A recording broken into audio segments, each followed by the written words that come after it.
राधे राधे दोस्तों, स्वागत है आपका हमारे चैनल राधा कृष्णा भक्ति कथा में। और आज की कहानी है द्रौपदी की, जो महाभारत की एक अहम कड़ी है। महाभारत की कथाओं में द्रौपदी का चरित्र हमेशा से ही जटिल रहा और विवादास्पद रहा है। एक प्रश्न जो सदियों से हर किसी के मन में उठता है कि द्रौपदी के 5 पति ही क्यों थे? क्या वह केवल एक संयोग था या एक मजबूरी, या फिर इसके पीछे को गहरा आध्यात्मिक रहस्य छुपा है? आज हम आपको महाभारत के उस पन्ने की सच्चाई से रूबरू कराएंगे जहां द्रौपदी के 5 पति होने पर आध्यात्मिक और पूर्व जन्म का कारण छुपा हुआ है। यह कहानी केवल एक विवाह नहीं थी, बल्कि कर्म, वरदान और दिव्य योजना थी। क्या आप जानते हैं कि द्रौपदी ने अपने पिछले जन्म में ही यह वरदान मांग लिया था? महाभारत के अनुसार द्रौपदी का यह अनोखा विवाह उसके पूर्व जन्म के कर्मों का वरदान फल है। पौराणिक कथाओं के अनुसार उसके अपने पिछले जन्म में द्रौपदी एक अत्यंत रूपवान और गुणवान तपस्विनी थी, पर उन्हें अपने योग्य वर ही नहीं मिल रहा था। इस दुख से व्याकुल होकर उन्होंने भगवान शिव की कठोर तपस्या की। उनकी तपस्या से प्रसन्न होकर भोलेनाथ प्रकट हुए और उन्होंने द्रौपदी से वर मांगने को कहा। कहते हैं कि उस समय द्रौपदी ने हड़बड़ाहट में या कुछ कठिन गुणों वाला पति मांगते हुए यह वरदान 5 बार दोहरा दिया। उन्होंने कहा, मुझे एक ऐसा पति चाहिए जो धर्म ज्ञानी हो, बलवान हो, महान धनुधर हो, रूपवान हो और जिसका स्वभाव बहुत विनम्र हो। एक ही पुरुष में ये सभी आदर्श गुण पाना संभव ही नहीं था।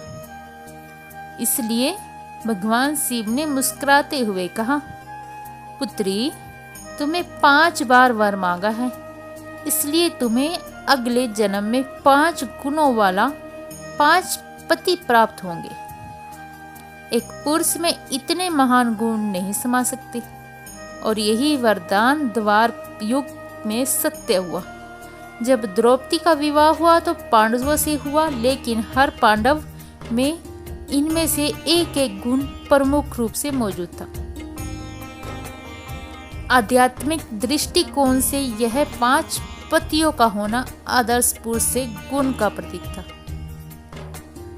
युधिष्ठिर धर्म और सत्यनिष्ठा का प्रतीक, भीम बल और शारीरिक शक्ति का प्रतीक, अर्जुन कौशल और महान धनु विद्या का प्रतीक, नकुल और सहदेव सेवा भाव और रूप सौंदर्य का प्रतीक, द्रौपदी जो स्वयं पवित्र अग्नि से प्रकट हुई थी, एक ऐसी शक्ति जिन्हें नियंत्रित करने के लिए 5 प्रमुख गुणों का एक साथ होना आवश्यक था, ताकि वह धर्म की स्थापना में सहयोग बन सके।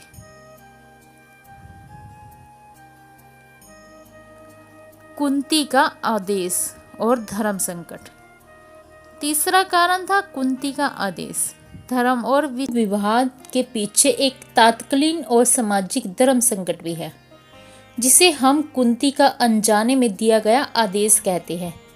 जब पांडव वनवास से लौटकर आए तो भिक्षा मांगने के बाद द्रौपदी को जीत कर लाए, तो अर्जुन सबसे पहले अपनी माता कुंती के पास गए। उन्होंने दरवाजे से बाहर से ही आवाज लगाई, माँ देखो, आज हम भिक्षा में क्या लाए हैं। कुंती उस समय अपने कार्य में व्यस्त थी। बिना देखे ही उन्होंने कहा, जो कुछ भी लाए हो उन्हें 5 भाई आपस में बांट लो।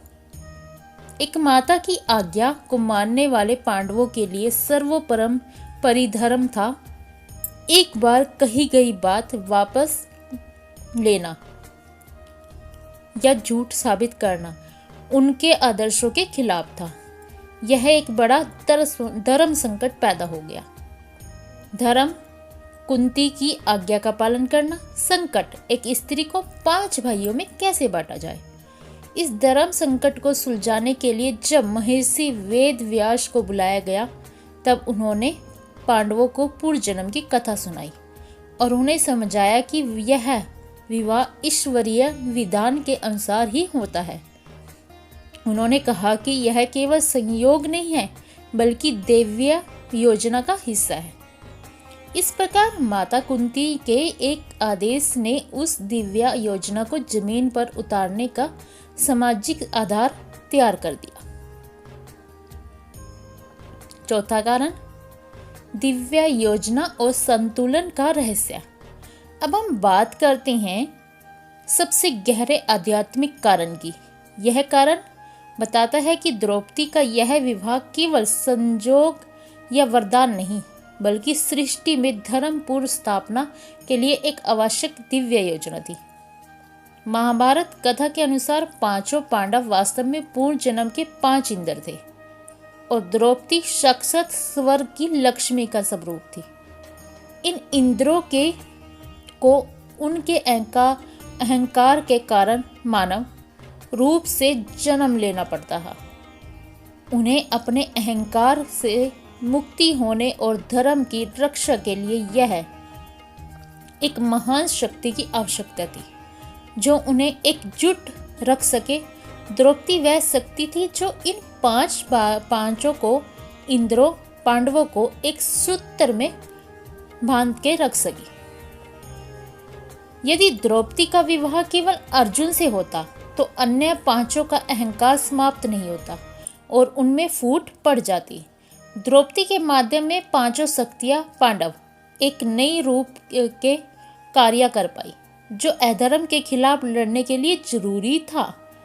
यह विवाह हमें सिखाता है कि जीवन में व्यक्तिगत इच्छाओं से ऊपर उठकर धर्म की भी बड़ी योजना को स्वीकार करना पड़ता है। द्रौपदी का जीवन केवल पांडवों के लिए नहीं बल्कि संपूर्ण मानव जाति के लिए एक धर्म पथ की निर्धारित करने के लिए चुना गया था। द्रौपदी के जीवन की यह कहानी हमें कई आध्यात्मिक संदेश देती है। कर्म फल सिद्धांत। हमने देखा कि द्रौपदी का पुनर्जन्म के वरदान के रूप में कर्म फल भोगना पड़ता है। हमारा आज का जीवन हमारे कल के कर्मों का परिणाम है। समर्पण और निष्ठान। द्रौपदी ने इस कठिन स्थिति को स्वीकार किया। उन्होंने 5 पतियों के प्रति अपनी निष्ठा और धर्म को कभी टूटने नहीं दिया। उनका जीवन समर्पण का सबसे बड़ा उदाहरण है। एकांता शक्ति।